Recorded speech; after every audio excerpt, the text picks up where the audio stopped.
అదంతా అప్పుడండి, ఇప్పుడు నేను మారిపోయానండి అని ఓ సినిమాలో వెంకటేష్ డైలాగ్ చెప్తాడు. మీకు యాదున్నదా? సేమ్ టు సేమ్, ఒక్క అక్షరం సుతా పొల్లు పోకుండా ఓ పెద్ద సారు ఇప్పుడు ఇదే డైలాగ్ చెప్పిండు. మొత్తానికి మొత్తం మారిపోయినా ఇప్పటిసారి చూడుండ్రి ఎట్లుంటానో. మీరు ఒక కొత్త మనిషిని చూస్తారని అంటుండు. ఇంతగా పెద్ద మనిషి ఎవలో, మారిపోయిన మహానటుడు ఎవలో అనే కదా మీ డౌట్. ఇక చూడుండ్రి. ముఖ్యమంత్రి అయినాకనే అసెంబ్లీకి పోతానని శపథం పడ్డ చంద్రాల్ సారు నిజంగానే మల్లోపారు ముఖ్యమంత్రి అయ్యిండు. అందరి ఆలోచనలను ఉల్టా పల్టా చేసి బంపర్ మెజార్టీతో గెలిచిండు. అయితే గెలిచినాక లీడర్లను ఆఫీసర్లను కూసబెట్టి బుద్ధి మాటలు చెప్పిండు చంద్రాల్ సారు.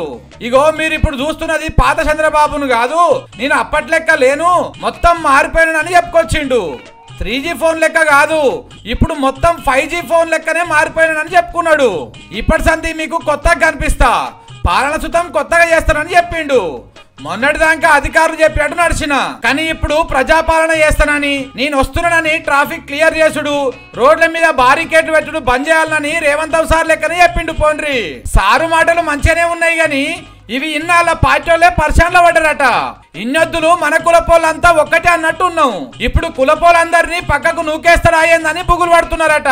నమ్మి అమరావతి కాడ పెట్టిన పైసలు ఇప్పుడు సుతం ఆగమైనట్టేనా అని బాధపడుతున్నారట. హైదరాబాద్ ను కట్టని చెప్పుకునే మీరు మారిపోతే మన ఏపీలో దాన్ని మించిన ఊరును ఎవరు కట్టాలే సారు అని బాధతోనే అడుగుతున్నారట అక్కడి పబ్లిక్. తెలంగాణలో చంద్రాల్ సార్ శిష్యుడు రేవంత్ సారు మార్పు మార్పు అని చెప్పి ఏందేందో చేస్తున్నాడు. ఇప్పుడు ఏపీలో బాబు గారు సుతము అదే మార్పు మాటెత్తుకున్నాడు. మన తాన ప్రజాపాలన చెప్తేనే ఈ తీరులో ఉన్నది కథ.